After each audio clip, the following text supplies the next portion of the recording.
Vamos falar nesse vídeo a respeito do imposto de renda retido na fonte, nos pagamentos acumulados no mês. Esse tema diz respeito a todas as entidades que constam do nosso QSO, independente da natureza jurídica que ela possui, mas apenas em relação àquilo que está na coluna número 2, o imposto de renda retido na fonte, e assim mesmo nos pagamentos a pessoas físicas.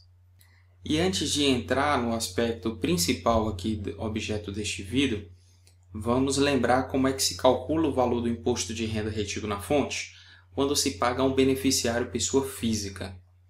De acordo com o artigo 620 do Regulamento do Imposto de Renda, sobre os rendimentos do trabalho assalariado, não assalariado, rendimentos de aluguéis e outros, vai se aplicar a chamada tabela progressiva.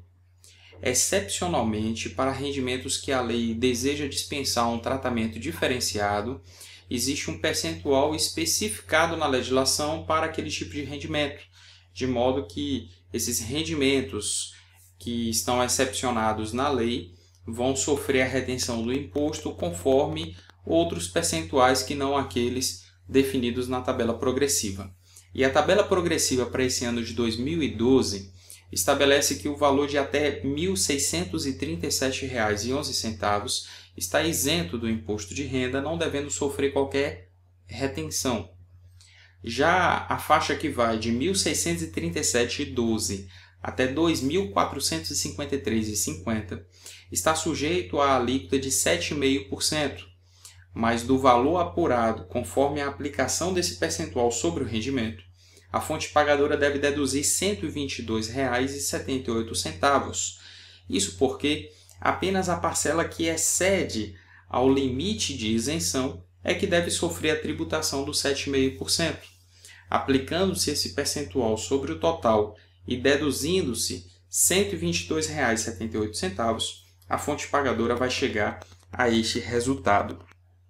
As faixas da tabela progressiva vão evoluindo conforme os valores que estamos demonstrando aí na tela, e ela vai até a faixa de 27,5% para os rendimentos que excedem a R$ 4.087,65.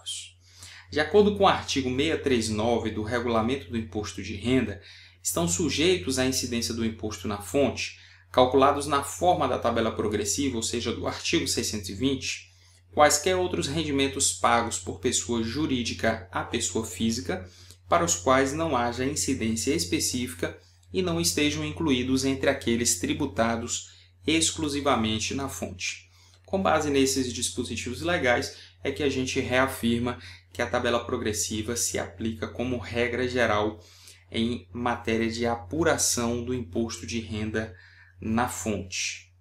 Agora, o que a gente quer discutir mesmo neste vídeo é como fica o tratamento dos pagamentos que são feitos dentro do mesmo mês para uma mesma pessoa física. Se o pagamento é a título de adiantamento, o artigo 621 do Regulamento do Imposto de Renda fala que os adiantamentos, quando relativos a débitos a serem liquidados dentro do próprio mês, ficam dispensados de retenção. Ou seja, uma empresa que adianta parte da folha de pagamento no dia 15 de um determinado mês e liquida a folha de pagamento até o dia 30 ou 31 daquele mês, essa empresa não tem a obrigação de calcular e descontar o imposto por ocasião do adiantamento, já que a liquidação do salário também se deu dentro do mesmo mês. Essa situação se difere daquela prevista no artigo anterior, o artigo 620, parágrafo 2º, que fala que o imposto será retido por ocasião de cada pagamento e se no mês houver mais de um pagamento a qualquer título pela mesma fonte pagadora, aplicar-se-á a alíquota correspondente à soma dos rendimentos pagos à pessoa física.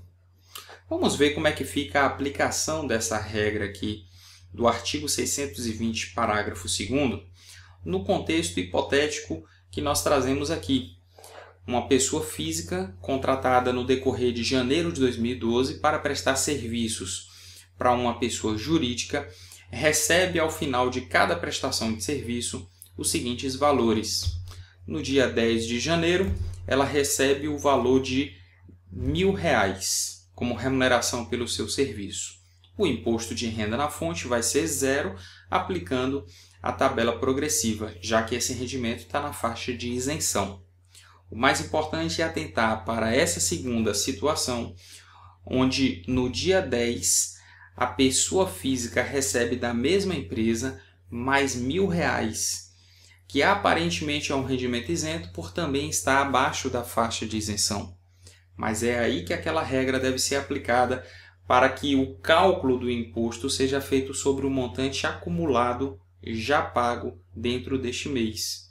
O montante acumulado no mês já perfaz a soma de R$2.000, a alíquota que vai se aplicar é a alíquota de 7,5%, abatendo-se aquela parcela a deduzir, o imposto que deve ser descontado nesse segundo pagamento é de R$ 27,72. Vamos imaginar que no dia 15 de janeiro, a empresa pagou mais R$ 500 ao mesmo prestador de serviço.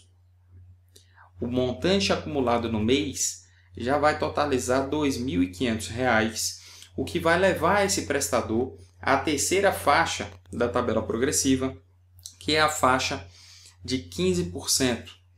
Essa faixa de 15% vai resultar no imposto a pagar de R$ 68,20, que não deve ser o valor descontado desses R$ 500, uma vez que a empresa já descontou na parcela anterior o equivalente a R$ 27,72. Portanto, no dia 15 de janeiro, antes de efetuar o desconto do imposto de renda, a empresa deve fazer a seguinte subtração: R$ 68,20 menos R$ 27,72. O valor a descontar nesse terceiro pagamento será de apenas R$ 40,48. Já no dia 20 de janeiro, se a empresa paga mais R$ 2.000 para essa mesma pessoa física, o montante acumulado no mês já perfaz a soma de R$ 4.500. E a alíquota aplicável é a alíquota máxima da tabela progressiva, 27,5%. Deduzindo-se aquela parcela que também consta na tabela progressiva, de R$ 756,53, chegamos ao montante do imposto de R$ 480,97. Mais uma vez, lembramos que esse não é o valor a ser descontado neste pagamento, porque já houve descontos em pagamentos anteriores e esses descontos que já foram feitos perfazem a quantia de R$ 68,20, de forma que a empresa só deve, neste último pagamento, abater R$ 412,77 a título de retenção do imposto de renda. É com base nessa regra que a gente verifica que não há motivo para o prestador do serviço, pessoa física ou a fonte pagadora fragmentar os créditos de uma determinada pessoa física tentando evitar a tributação sobre a alíquota máxima, porque num contexto como esse, a legislação ordena que o montante acumulado no mês seja somado para efeito de aplicação da tabela progressiva. Por fim, lembramos que esta regra não se aplica à remuneração pela prestação de serviços no curso de processo judicial, tais como serviços de engenheiro, médico, contador, leiloeiro, perito, assistente técnico, avaliador, síndico, testamenteiro e liquidante. É uma situação que se aplica muito comumente a alguns tribunais que remuneram peritos pela sua atuação em diversos processos ao mesmo tempo. Nessas hipóteses, os tribunais que pagam ao mesmo perito vários valores decorrentes de processos distintos não devem se ocupar em fazer a soma desses valores pagos dentro do mesmo mês, já que o artigo 718 dispensa a aplicação dessa regra para tais casos.